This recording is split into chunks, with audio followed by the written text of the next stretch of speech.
Behind the Knife, the surgery podcast.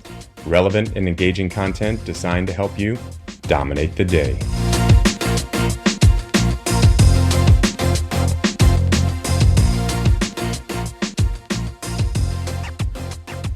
Calling all surgical education junkies. Behind the Knife is looking to add new fellows to our team this year. We are thrilled to be adding these positions as we've got big plans for the future, and we want you to be a part of them. We're working on countless projects that will make a real impact on surgical education, including a modern, engaging general surgery curriculum and slick new videos. We're looking for enterprising surgical residents to take the bull by the horns and build something new and exciting. Fellows will benefit from ample support from the Behind the Knife team, including the use of our brand new digital education platform and access to all of our resources like illustrators, video editing, social media, and more. Get your name out there and build your CV by being part of the #1 surgery education platform in the world. We're offering a 2-year fellowship starting in July 2025 and ending in June 2027. Only residents beginning their 2-year academic development time will be considered, and the residents' institutions and mentors must approve of this fellowship. Check out the show notes for the application link. All applications are due April 20th. Again, all applications are due on April 20th. Dominate the day. Hello, and welcome to another episode of Behind the Knife in Surgical Education. We are the General Surgery Education team from Cleveland Clinic. I'm Pooja Varman, a General Surgery resident and Surgical Education Research Fellow.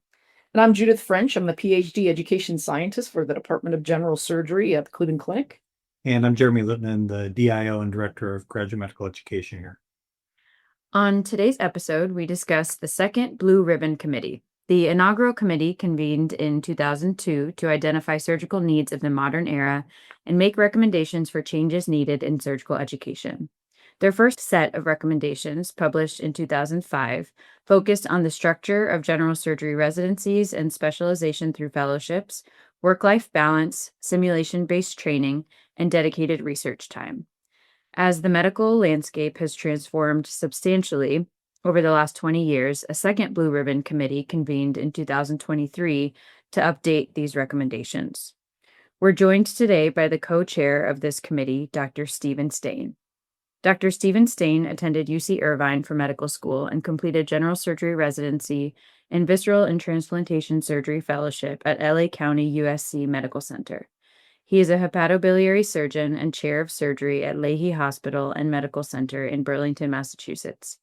He has quite the national presence, having served as chair of the Board of Governors of ACS, chair of the American Board of Surgery, and president of the American Surgical Association and the Society of Black Academic Surgeons. We're very excited and honored to welcome this leader in surgical education to the show. Welcome, Dr. Stain. Thank you, Dr. Barman, for having me. So let's go ahead and start with some background for our listeners who aren't familiar with the Blue Ribbon Committee. Can you tell us about some of the key issues that motivated the creation of the BRC back in 2002? When Hadi DeBoss was president of the American Surgical Association, he assembled a committee of leading educators to evaluate the state of surgical education and came up with some recommendations that were published, as you said, in Annals of Surgery in 2005. I think there was a belief that we could do better in training surgery residents, and subsequently people who went into fellowship as well. So I think some seminal recommendations came out of that, and in retrospect, had a tremendous impact upon surgical education over the last 20 years. If you were to highlight the impact that the first set of recommendations from the BRC has had, what would you share with our audience? Tim Flynn, who was a member of the BRC I committee, was a vascular surgeon at the University of Florida. He was also chair of the American Board of Surgery. He was also chair of the ACGB. He wrote up the reflections of the BRC I committee on what happened. That was published in Annals this month. And in that, he outlined what the group of BRC I members thought were the most significant things. And I think it's sometimes we forget what came out of that group. So just a few things that I would like to point out. SCORE, educational curriculum that was started by Dick Bell and Frank Lewis has become the sort of the basic curriculum for surgical residency training.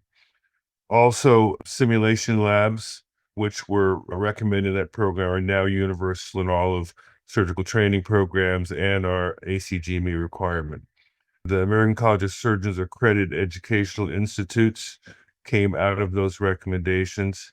And probably, I think the three most important things were a combination of the American Board of Surgery or the Residency Review Committee for Surgery allowed more flexibility in training. It is available now. You can do chief resident rotations in your fourth year and vice versa, still requiring 12 months of chief experience in those last 24 months. The early specialization programs, which were instituted in cardiac and thoracic surgery, have been quite successful in a few programs that have done that, but they have not been widely adopted. Lastly, the integrated vascular training programs and thoracic programs when they are matched right out of medical school, I think is a great innovation and may have some potential for how other specialties may decide to be trained. That being said, I think there still is a tremendous need to train general surgeons. Most of our listeners, trainees, and even, younger faculty that are listening couldn't imagine surgical training without those things you're describing, and maybe don't realize that it went back to the first iteration of this committee, incredibly impactful. So how did you come to recognize that it was time to come back around again and regroup and come up with some new plans? So as you said, I was a former chair of the American Board of Surgery, and the American Board of Surgery has every fall the ABS Summit. And 2 years ago, I was invited to come back to the summit. I hadn't been in a number of years. And at that summit, it was partially to discuss competency-based medical education. And the American Board of Surgery had just instituted the EPAs, entrustable professional activities, as a requirement for board certification. And I was asked to respond to a talk given by Richard Resnick, who is sort of the father of surgical competency-based education out of Canada, where he instituted that throughout all of surgical training in Canada. So he gave a talk about the value of competency-based education. And although I had not been a fan of it at that meeting, I told the group that I thought it had value, but it needed to be refined if it was going to be more effective. And John Mellinger, who was I think, chair of the American Board of Surgery at the time, asked me if I would reinstitute another Blue Ribbon Committee. My answer, without thinking much, was yes, but only if I could get the assistance of Chris Ellison, who was also a former chair of the American Board of Surgery, and we'd work very closely together on the American College of Surgeons' response to COVID. And I know he was a great strategic thinker and could help bring us together in a way that we could come up with some recommendations. So it came out of the American Board of Surgery Summit. And what we decided, Chris and I, was to follow the same areas of focus that the BRC I had done. And those were surgical and medical workforce, medical student education, residency work hours and lifestyle, the structure of surgical training, residency education, education support and faculty development, training and surgical research, and continued professional development. So we found chairs and co-chairs for each of those committees and asked them to work with us to develop experts in those areas to come up with individual recommendations. So you mentioned EPAs and competency-based education and surgery. Tell us about your initial impressions about implementing EPAs in surgery. So on a recent call with Joe Beiske, who is the executive director and president of the American Board of Surgery, she corrected me that really what we're doing right now is competency-based medical assessment. So before I think we can move towards competency-based education, we have to learn how to do better assessment. And the EPAs are one vehicle which has the potential to allow us to do better assessment. So most programs use a simple app, which is one method of assessment, but I don't think I have been adequately trained in how to do proper assessment. Most of us grew up in a time where, we received direct feedback during the operation or on the floor from our attendings. And I think the EPAs has potential, if done correctly, to give the learner accumulated data about how they're progressing. But you said something controversial there a few minutes ago that you were not a believer in competency-based medical education. It seems like that's like saying you don't like apple pie and puppies anymore. Well, I'm a believer in its potential. I do not believe yet it has been proven to be effective in US-based education. The conflict between surgeons who are primarily compensated for clinical productivity to take extra time out of their regular day to do good assessment. I think it's possible, but I think it's going to take an investment in training of the faculty to be able to reach its potential.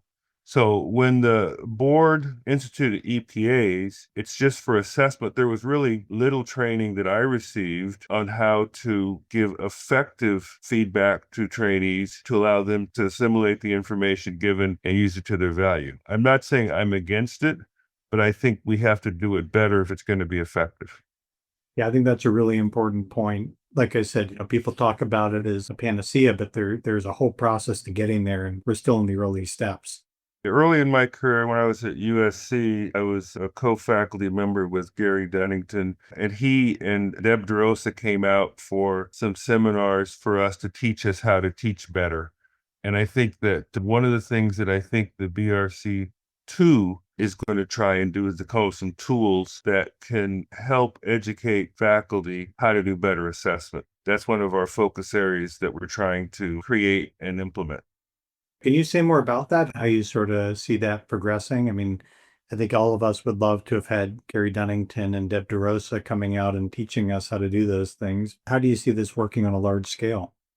The BRC II committee started with 50 possible recommendations.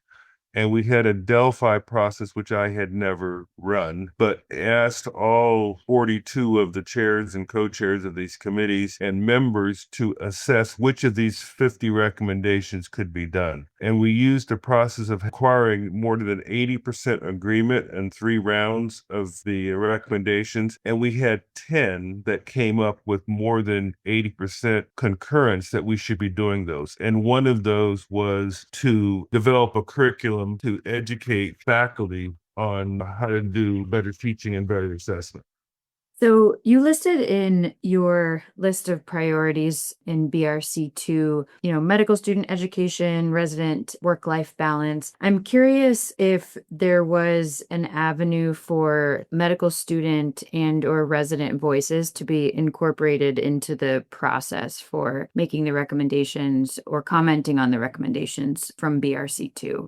Let me tell you the process first. The process was each of these 8 subcommittees had a leader and 2 co-chairs, and they picked a group of people who would work on this project. One of them was the residents. And we tasked each subcommittee to write a manuscript on what their subcommittee did. And Keith Lillimo, the editor of Annals, agreed to publish all of those papers, the individual subcommittees, areas that they thought were most important. And those were published this month in Annals of Surgery. And the one for the resident experience was led by a Vanderbilt resident, now a fellow named Wally Johnson. They surveyed 16 residents and fellows and came up with their recommendations of what they thought were most important. So that's how we got resident voice in this, and that's published in Annals of Surgery. What are some of the obstacles that the committee is facing the second time around? Well, the first thing that Chris Ellison and Tim Flynn pointed out was there was no structure to see if the recommendations from BRC1 got actually done. So they all sort of happened between the various groups, the American College of Surgeons, American Board, and the RRC, but there was no monitoring of that. So what Chris and I decided to do was to ask for the American College of Surgeons to provide some infrastructure to track and monitor the progress. So of the final 10 recommendations that we had, we asked the American College of Surgeons, would they let us do that? And they wanted a 5-year plan, and we had a much shorter timeline. So we said, well, why don't we pick out the top 6? And those 6, we have formed an implementation committee, and then we assigned a leader to facilitate completion of that in 18 to 24 months. So the first one is to implement competency-based training, or really competency-based education. And we'd like to expand it beyond just general surgery. So we're going to try and engage all the subspecialties to see if they're interested in that. And not all of the surgical specialties have embraced competency-based assessment education. And Joe Beiske, the president of the American Board of Surgery, is going to head that up. Secondly, we would like to develop a better process for trainees to have a mentored transition into practice. Dan Dent, who is an outstanding surgical educator, has taken that on, and we hope he will come up with a plan different than the college's transition to practice they've had before. But my hope is that they will develop things that residents should accomplish during training to make them ready to go into practice or fellowship. Ranjan Sudan from Duke has been asked to develop the national curriculum for faculty development in education. That will include both EPAs and assessment. And we've asked Ranjan to think about coming up with modular videos that could be made available to faculty that they can go through on their own time and learn about how to do education. I think that if we give busy surgeons some online tools that they could use, it could be helpful. I think because the American College of Surgeons has the resource to do this, to develop high quality videos, my hope is working with Dr. Sachdeva from the Division of Education and Dr. Sudan, we will come up with something. Dr. Sudan has also been part of the Surgeons Educators course, so he has a long history of being able to work on these sorts of ideas. Jeff Matthews had worked for the BRC II on a surgeon scientist training pathway. Other surgical specialties in ENT and neurosurgery have training pathways to develop surgeon scientists. There are not very many of them. If you think about someone who wants to have a K award at the completion of their training, it's hard to do when you do your 2 years of research in the middle of residency, then you do your last 2 years of residency, then do your fellowship. You don't necessarily have the preliminary data to be able to apply for an NIH grant. It's available in all medical specialties, but it's not been very well adopted throughout the surgical specialties. And we will be submitting to the American Board of Surgery and the RRC for Surgery an opportunity for flexibility in training to have in select sites that have the resources to have T32 grants, to have residents intersperse their research training with their clinical training and a clinical subspecialty training over probably 7 or 8 years. And that's not going to be for everybody. My guess is there will be probably maybe 10 places that will take advantage of this. And we've had some discussions with institutions that are interested in that. And I think that will be able to be written and submitted to the board and the RRC within the 18-month time period. The last one, which is I think the most exciting, Ron Herschel from University of Michigan is a pediatric surgeon, and he has worked on a promotion in place proposal that is ready to be submitted to the American Board of Surgery.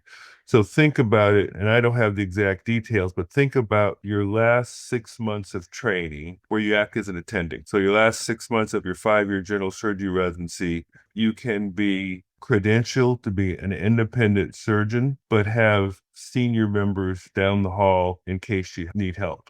The new ACGME president CEO, Deb Weinstein, who was the vice dean of education at University of Michigan, got a grant from the AAMC to work on this. And we expect she will be supportive of this for the ACGME, working with the board to put this in place. So was written by Ron for pediatric surgery. The board wasn't ready for it, but we think this could have application in general surgery. I know when I finished my residency at LA County, I did a super chief year. That also was a critical care year as well. But during that year, I had my own, I supervised services. I was an attending, fully credentialed, but I also had help if I needed it down the hall. I think many of those super chief years that used to exist in the 80s have gone away, but I think we would like to see if we could have residents credentialed both by the hospital, also by insurance companies. And that's a proposal that I think will go in place, which would allow complete autonomy.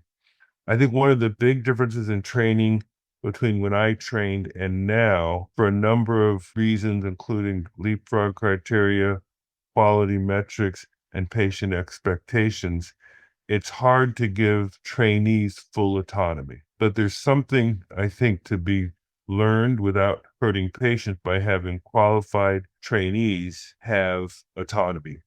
So one of the things that happens during fellowship training, because you work with the same group of people for, a year, you're given more and more autonomy as they know more and more of your capabilities. Lots of hospitals have different requirements. In previous hospitals I worked in, the resident could get started and they would call me when they were ready, when they isolate up the cystic ductal artery, where I'd come in for the critical parts of the case, but I didn't have to be there for the whole case. Nowadays, because of institutional requirements and efficiency of the OR, I'm there at the beginning of the case for the timeout. I stay to get the case moving along. And I think residents and fellows would benefit from more autonomy done safely.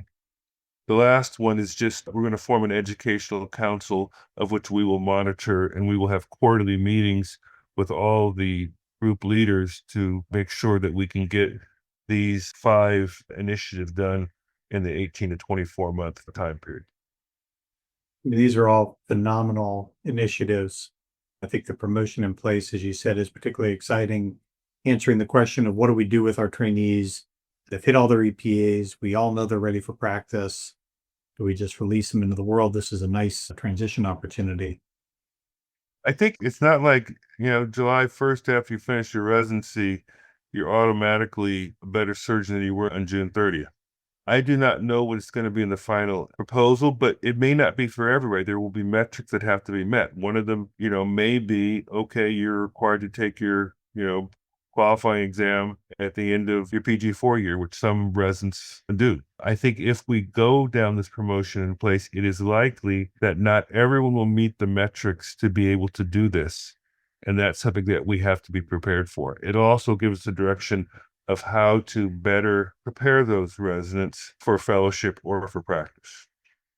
So these are all outstanding initiatives. Were there things that you, from your experience and leadership, that you wished had been included or thought would be included that didn't show up in the final recommendations? Of course. So when I was an early director on the American Board of Surgery, we had discussed having a shortened training program being available, a sort of a 4+2, 4 years of general surgery and 2 years of fellowship. That was brought to a vote and lost, I think, in probably 2006 or 7. When I was chair of the American Board of Surgery in 2010, we brought it up again, and it lost to the American Board of Surgery vote. So I think that's something which I believe we can do, but it did not get enough support in the BRC II to be put as one of our recommendations. I know Dr. Varman introduced me as a hepatobiliary surgeon. I used to be an HP because I'm a general surgeon now. I do believe that the broad training I received allow me to still do the breadth of general surgery. I don't do breast, I don't do endocrine, I do a lot of things, but I think it's vitally important for the training that we get in general surgery to prepare the trainees for fellowship as well. So the question, which was not adopted by the group, was, could we train a general surgeon in 4 years? And when you think about what the general surgery training is, which currently takes 5 years, are there things that not everybody has to do? I'll give you an example. If you're going to be a breast surgeon, how much cardiac surgery do you need to do? How much trauma surgery do you need to do? I think you need to do some because you may not be a breast surgeon forever. But 80% of the residents who train in general surgery do a fellowship. And there are good reasons in my mind of having fellowship trained people if you're going to subspecialize in colorectal surgery or cardiac or thoracic or endocrine surgery. But I think we also have to recognize that many parts of the country, especially rural, need broadly trained general surgeons. But residents are voting with their feet. Most of them are doing fellowships, and not just because they don't want to take general surgery or trauma call, but maybe they do it because they want to take better care of their patients. And I think we need to acknowledge that there are many reasons why people do fellowships. Curious if you could comment on what was the hesitation from individuals that voted against the 4+2 model? Two things. First of all, there is a belief by many of my friends that residents are not trained as well as they used to be, and they blame duty hours for that. Having served on the ACGME task force, which reaffirmed 80 hours being the standard about 2000, probably 18 or 19, I think that you can train someone in 80 hours. Most of the duty hour violations occur in the PG 1 or 2 years. We're doing things which are, I don't call it scut work, but it's necessary work, which is not necessarily adding to the education. I think there was a belief that residents were not getting as much training in their 80 hours. But when you look at the RRC case logs, gallbladders, colon resections, thyroidectomies, residents do more cases than they did 10 or 15 years ago. So I categorically disagree with that assertion that residents are not well trained. One of my highlights of my career, I gave grand rounds probably 10 or years ago at Johns Hopkins. The title of my talk was, "Is it time to change Halstedian training?" And I put up a slide, which I use often, and I said, are the residents today as good as the residents of 20 years ago? And John Cameron got up and said, no, they're better. And I think he was right. The residents that finish now, because of the avalanche of information at their fingertips on their phone, the breadth of clinical experiences they have, I argue against some of my mentors that they're better trained. They may be differently trained. They have not had more autonomy. There was a famous paper by Samar Matar, I think about 2008 or 9. They surveyed MIS program directors, and they said that a third of them could not operate independently for 30 minutes. In a rhetorical article by Kyla Terhune from Vanderbilt, she said it wasn't that they were not well trained, they were just more cautious because they had not had autonomy. So I think one of the important things we should try to do is put more autonomy into resident education and do that without compromising patient outcomes. So looking forward, how can we ensure that surgical education is keeping up with the changing times, with technological advances, with time constraints, and, how does this start to form the agenda for whenever the next Blue Ribbon Committee convenes? I'm on the ACGME board now, and I'm on the task force for the new common program requirements. I think we need to understand that the program requirements for every subspecialty are just guidelines that you have to stay within. All the program requirements state that the program director is responsible for their education. And I look at the program requirements that exist as just boundaries, and we should allow the program directors to innovate and develop the best training for their trainees because they know the resources they have. They know what are the opportunities within their own institution to train residents. And I also think the board's requirements, case numbers are still very, very important. I believe you get better with repetition. And I think that having robust case volumes at many of the best institutions, training institutions in the country, you recognize that someone who comes out of those training programs has done a lot of surgery and taken care of a lot of patients, a lot of clinical skills. So I think letting the program director having maximum flexibility to provide the training individualized to the specific resident will allow the program to continue to produce the best trainees and give them the flexibility to go into practice right after 5 years of general surgery, or making the best fellow candidates when they apply. I know when I was in Albany for 15 years, we sort of had some guidelines. We wanted every resident to finish with general surgery resident with at least 40 lap colons.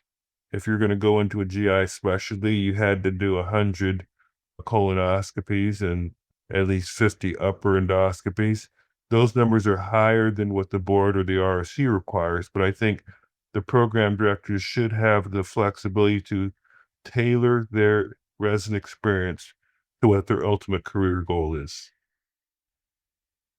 Well, we are incredibly grateful for all the time you've given us. This conversation has been fantastic, and I am confident our listeners will be really grateful for your interpretation of these very important findings that are going to shape surgical education for at least the next 20 years. Would you provide us with a few key takeaways you'd like the listeners to have from all this work? Well, the only thing I would add is that, while lots of organizations have been helping with this, the American Board, the RRC, and the American Surgical, but the American College of Surgeons has really stepped up. And the executive committee of the Board of Regents are the ones who are approving us going forward and are going to help provide the infrastructure to do these things. We are planning on having in July a summit with the RRC chairs and the board and all the surgical specialty board chairs and executive directors to see if there is endorsement of these initiatives across the House of Surgery. But I think the American College of Surgeons deserves, and Dr. Sachdeeva specifically, deserves lots of credit for allowing us to do this. Well, thank you again so much. This has been a fantastic conversation, and we look forward to hearing and reading more as the implementation process begins. Thank you very much for having me. Be sure to check out our website at www.behindtheknife.org. Download our free app available for Apple, iOS, and Android. Simply search for Behind the Knife in the App Store or Google Play to download the app. In the app, you can listen to our episodes, watch high-yield videos, and even access our premium content, including our oral board reviews and trauma video atlas. You can also follow us on Twitter at Behind the Knife and on Instagram at Behind the Knife Podcast. If you like what you hear, please be sure to leave us a review. Content produced by Behind the Knife is intended for health professionals and is for educational purposes only. We do not diagnose, treat, or offer patient-specific advice. Thank you for listening. We appreciate your support. Until next time, dominate the day.